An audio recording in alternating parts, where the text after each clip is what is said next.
বাঁশ বাগানের মধ্যে ব্যাগ ভর্তি তাজা সকেট বোমা উদ্ধার। সাগরপাড়া থানার রমাকান্তপুর এলাকায় একটি বাঁশ বাগানে ব্যাগের মধ্যে বোমা রাখা ছিল। ঘটনার পর ওই এলাকায় ব্যাপক চাঞ্চল্যের সৃষ্টি হয়েছে। বোমা উদ্ধারের পর আতঙ্কিত হয়ে পড়েন স্থানীয় বাসিন্দারা। খবর পেয়ে ঘটনাস্থলে পৌঁছায় সাগরপাড়া থানার পুলিশ। গতকাল রাত থেকে বোমার জায়গা ঘিরে রাখে পুলিশ।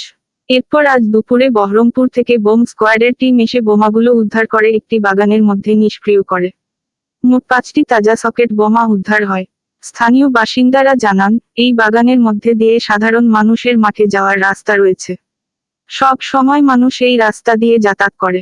ছেলে মেয়েরাও দিনের বেলায় খেলাধুলা করতে যখন তখন বাগানে যায়। যে কোন সময় বর্ষার দুর্ঘটনা ঘটতে পারত। বোমা উদ্ধারের পর সেগুলো নিষ্ক্রিয় করার পর কিছুটা হলেও সাধারণ মানুষ চিন্তামুক্ত হয়েছে। কিভাবে বাঁশ বাগানের মধ্যে বোমার ব্যাগ এলো এবং এই ঘটনার সঙ্গে কারা কারা যুক্ত তার তদন্ত শুরু করেছে সাগরপাড়া থানার পুলিশ প্রশাসন। আজকে সকালবেলায় আমরা ফজরের নামাজ পড়তে আসলাম। নামাজ পড়ে শুনছি যে আমাদের এখানে একজনকে ধরে নিয়ে গেছে, অ্যারেস্ট করেছে এবং তার বাড়িতে বোম রাখা আছে ব্যাগে নাকি, তাই শুনলাম। কিন্তু আমি নিজে ওটা দেখিনি বোমগুলা।